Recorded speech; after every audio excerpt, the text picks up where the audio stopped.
Starlink, Elon Musk's SpaceX satellite broadband company, lost 40 low Earth orbit satellites to a geomagnetic storm. That's coming up next in this episode of Telecom NewsBytes, brought to you by 911 Inform. I'm your host, Mark Fletcher, and I'm the Vice President of Public Safety Solutions at 911 Inform. Here's your news bite for Thursday, February 10th, 2022.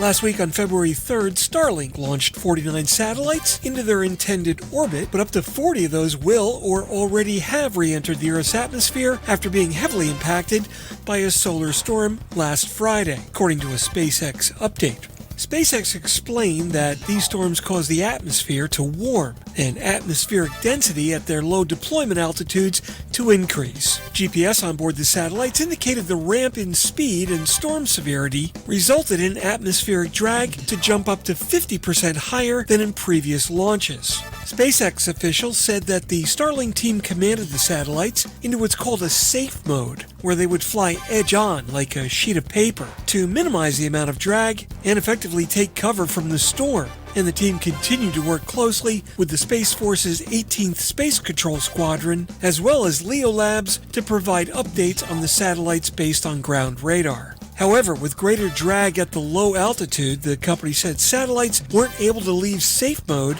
to start their orbit-raising maneuvers, which led the batch of satellites to re-enter the atmosphere. Now, on the plus side, SpaceX said that the deorbiting satellites won't pose any threat of collision with other satellites and are designed to totally disintegrate upon re-entry, meaning that no orbital debris is created and no satellite parts on the ground. SpaceX said that the situation highlights the lengths that Starlink has gone to ensure the system is of leading edge in regards to on-orbit debris mitigation. While it didn't disclose what the loss means financially, according to CNBC, losing the majority of the satellites that were launched in the latest mission could be a financial toll of more than $50 million.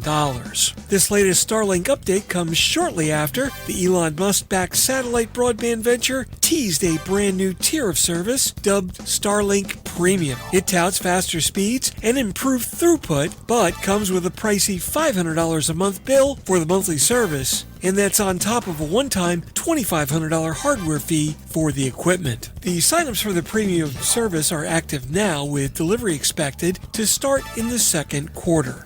One of the aims of Starlink is to connect people in remote and hard-to-reach places around the globe, and its basic broadband service tier costs $99 per month. That wraps up this episode of Telecom NewsBytes, brought to you by 911 Inform, delivering next-generation 911 solutions for the enterprise today and making every second count when it matters the most. Visit them on the web at 911inform.com. I'm Mark Fletcher, and I'm Vice President of Public Safety Solutions at 911 Inform. Follow me on Twitter at Fletch911. View all my blogs and podcasts on Fletch.tv. And remember to like and subscribe so you can be notified whenever a new podcast is published. Telecom NewsBytes is published every Monday through Friday and available on most podcast platforms such as iTunes, Spotify, and the iHeart Radio Network. Thanks so much for listening. We'll catch you next time. Take care.